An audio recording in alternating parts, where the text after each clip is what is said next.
Oof, we got a big yikes from me, because if you haven't been following Bethesda's latest so-called AAA game, Fallout 76, buckle up, because it's a real show, and it's just been getting worse and worse every time you think it can't get worse, to the point of just being hilarious, which is what we're going to talk about today. You see, back in E3 earlier this year, Bethesda, one of the most beloved game studios, creator of Fallout 3, Fallout 4, Skyrim, Oblivion, they released a new Fallout, well, they announced a new Fallout game, Fallout 76, that would be a little bit different. They said it would be multiplayer. A lot of people were a little bit skeptical, but excited. I was excited. And then they released a little bit more details that kind of made people think, like, all right, what are they thinking here? For example, one thing is that it would not have NPCs. And a lot of people were wondering, well, how is it going to have a really good story if there's no NPCs? The idea behind it was that all the people you see would be other real people. Interesting concept. And myself, I was like, all right, well, we'll wait and see. We'll give them the benefit of the doubt and see what happens. And upon release, which I did not pre-order, thank God, things were not looking good. There were server disconnects all the time. People were losing some progress.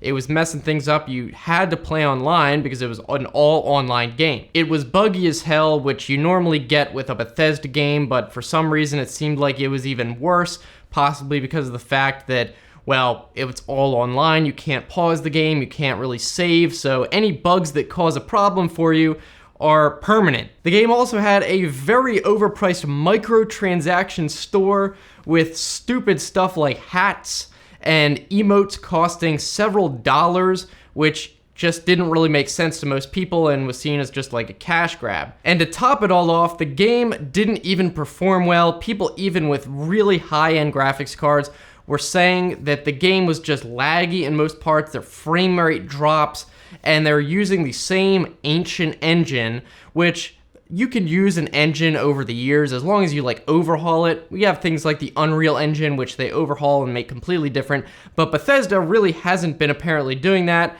and it's got some of the same old bugs that hadn't been patched and existed in previous games, and had even been patched by player mods, but Bethesda themselves didn't patch, which was just seen as lazy. And of course, one of the biggest complaints that people had is that the fact that there are no NPCs made the game feel very pointless. It's like, why are you doing these quests if the quest givers are all dead? There was really no story. It's like a nihilistic game almost. It felt very empty. A lot of people said, at least. So we have this game that's been super hyped up, everyone's excited about it, and it turns out it objectively pretty much sucks. And the reviews started coming in, they started getting terrible reviews. I think it got like a 49 on Metacritic. Even IGN, which is notable for having inflated reviews, gave them a 5 out of 10, mediocre, which in the world of IGN is basically the equivalent of calling it a complete dumpster fire. I mean, they gave Call of Duty like a 10 out of 10, so you gotta wonder what a 5 out of 10 takes. It's this. And yes, believe it or not, it does get even worse multiple ways, but before we get into that, I think at this point it's pretty easy to summarize why you should never pre-order a game, and this is the reason. Even games that are so hyped up and you expect, how can it be a bad game? Well, it's like this. They simply didn't spend enough time on it. And a lot of people are saying, and I think included, based on what I'm seeing, it just looks like they needed another year to put into it. So if the bad reviews and bad publicity wasn't bad enough, well, it turns out there is another way they really screwed up, and that was with the $200 so-called Power Armor Limited Edition. Now, this thing was supposed to come with a bunch of different extra real-life goodies, like a Power Armor helmet. It was supposed to come with a canvas bag also, in addition to the game itself. But here's the problem. People bought it expecting this nice canvas bag, and they were like, well, at least I get this stuff that I can use, even though the game sucks. But instead of shipping the canvas bag like they said they would, they shipped this crappy, cheapo, wrinkled nylon bag that is definitely not canvas at all. And it gets even worse, because when people started complaining about this, they realized, all right, this is obviously false advertising. What's the story here? Is Bethesda gonna fix this? Well, people emailed into Bethesda. They say, yeah, you did not give us a canvas bag like you said. Turns out Bethesda responded to support inquiries about it by saying, yeah, basically the canvas bags were too expensive, so we made it out of nylon instead. They literally said, we don't plan on doing anything about this. Oof, that is just a big middle finger to your customers. What on earth are they thinking? Now, because there was such huge backlash, they did decide to do something, which is offer 500 atoms of in-game currency for the microtransaction store, which turns out to be about $5 worth, which in my opinion is basically worse than doing nothing because it's such a small amount. I mean, these people pay $200 and you're gonna give them $5 of in-game currency they can only use on the transaction store. Meanwhile, this microtransaction store has such inflated prices, you can basically, with that $5 buy like 2 emotes. You can't even buy like a pair of stupid Fallout 76 virtual glasses. It's such a joke. But here is the real kicker, because it does not stop there. Yes, it gets even worse in terms of PR for Bethesda.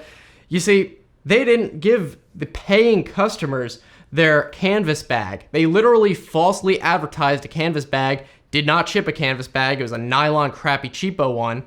And it turns out, people found out that Bethesda, when they hosted a event for like influencers to come and try out the game, they did hand out for free to these influencers a very high quality canvas backpack to these people.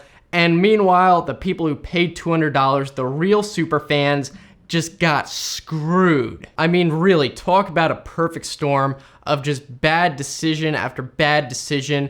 Actually, quickly, this is an update I'm recording after the fact. It turns out that Bethesda is actually caving and is going to send out a proper canvas bag to Power Armor Editions. So I'm going to give credit where credit is due and throw this into the video that they are actually going to give people the canvas bag that they did advertise in the first place. So I guess good for them. And I should point out that there is a difference between Bethesda Game Studios and Bethesda Softworks, and like Bethesda, who is like the publisher, the corporate side, and then there's the game studio who didn't really have anything to do with these marketing decisions, but still, you kind of have to look at them the same. So obviously, the developers probably did put their hard work and life into this thing and tried to make the best game possible, but the corporate side of it said, you know what, no, we don't want to give you more time to make it the best. We're going to release it on time. Screw the customers, screw the people who wanted the stuff they were actually advertised for getting, and it's just bad. And this really just reaffirms my belief that in this day and age, you simply cannot pre-order a game. You don't know what you're going to get. Gone are the days where a game is guaranteed to be good just based on the history. I mean, I remember when the last game I pre-ordered was Destiny, the original one. And I thought, you know what? Bungie. How can Bungie make a bad game? It's Bungie. You know, they made the whole Halo franchise. I loved Halo. They cannot possibly make a bad game. So I was super excited about Destiny, pre-ordered it, even pre-ordered the season pass with it, so I would get all the DLC. When I finally went and played it, oh my god, what a horrible experience. The game was clearly unfinished. The story, like, you literally couldn't even finish the story. It just ended abruptly, and you're like, that's it? Where's the rest of the game? It was not very exciting. And they're like, yeah, well, you have to wait for the DLC to get the rest of the story, which is going to be like another year out. And I'm like, that's not what DLC is. DLC is supposed to be like on top and in addition to the main story. It's not like DLC is supposed to be part of the game. What a joke. I didn't even play the DLC. Even though I paid for the season pass, I had such a bad taste in my mouth. I put down Destiny, didn't even play it after the DLC came out. It was such crap. And that game is personally what kind of woke me up to the idea that, no, pre-orders are not a good idea anymore. And I think a lot of people who pre-ordered Fallout 76 are going to get the same idea, and game studios are not going to be able to get away with this much longer, if at all, ever again. In my personal opinion, a lot of game publishers like EA, Activision really are kind of ruining game studios that have been beloved, and they're just shoving this marketing crap into it and forcing studios to do things they don't want to do, release games they don't want to do just for the investors, even though they don't realize if they just made great games, they'd make more in the long run. And it manifests itself in several different ways. It's like microtransactions. Every game has microtransactions these days. Mobile games, pointless mobile games. Now, I can see if you want to make a mobile game, like, because I know in China and Asian markets, mobile games are huge, and that's fine, but don't make a huge hyped up thing like Blizzard did, where you announce this super hyped up thing like, yeah, a new Diablo, and then it ends up being a mobile game. It's like, no, that's not what you do. You maybe release it on the side, say, hey, if you want it, there's a mobile game available, kind of like how Bethesda did with Fallout, their mobile game. I forget what it's called. Fallout Shelters, that's it. Yeah, that was actually a good move by them. They kind of released it quietly and ended up being super popular because they didn't hype it up and overhype it what it really is. So that's all I have to say. You guys definitely let me know if you played Fallout 76, if you did enjoy it, maybe you bought it, you're like, I'm never gonna pre-order a game ever again, or maybe if you stopped pre-ordering games, what was the game that got you to stop? I would love to hear that. If you guys want, you can check out some of my other videos that I have on here, and until next time, be seeing you.